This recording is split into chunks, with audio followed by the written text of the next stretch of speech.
When I left hospital, yes, I got a perching stool. I got a commode for the bedroom because it was a long way from the bedroom to the bathroom. But once you're given that and you're discharged from hospital, apart from the initial checkups that you go to make sure everything's all right in the infection clinic, you have no contact with the hospital whatsoever. You have no contact with anybody checking up to make sure you're emotionally, financially okay. When you talk to patients and they say the bit that we do worst is providing psychological support. They go, we focus around treating the infection, getting rid of the bugs. Unfortunately, within 3 weeks, I had another massive infection. And then taken to Southmead this time.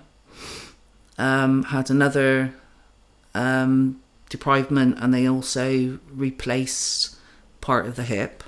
It can be very isolating, as well as perhaps bringing in concerns about money or indeed about role. If you're a breadwinner and used to working and you can't do that because you're ill, then that can cause all sorts of questions and worries for people.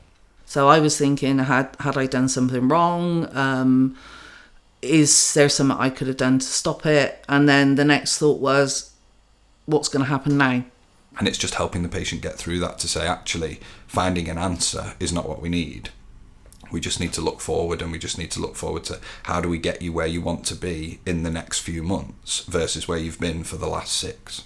This time they decided to take the hip out and put spacers in. I went back to the ward, come round, went to get up, and passed out in pain. Everybody rushed around me.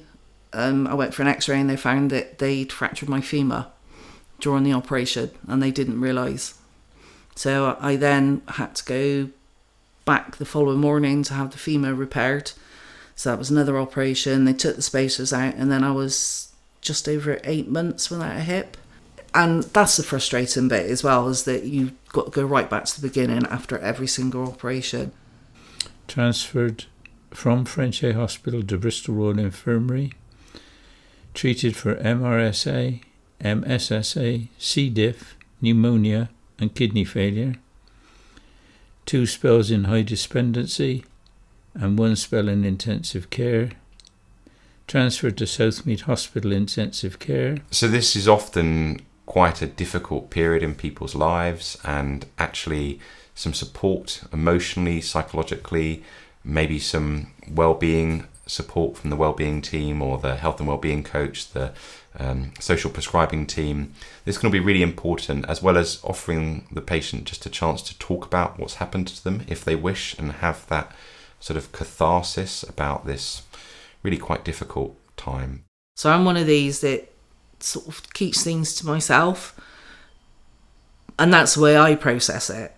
But I'm also, whatever life throws at you, there is also somebody that is bound to be 10 times worse off than you.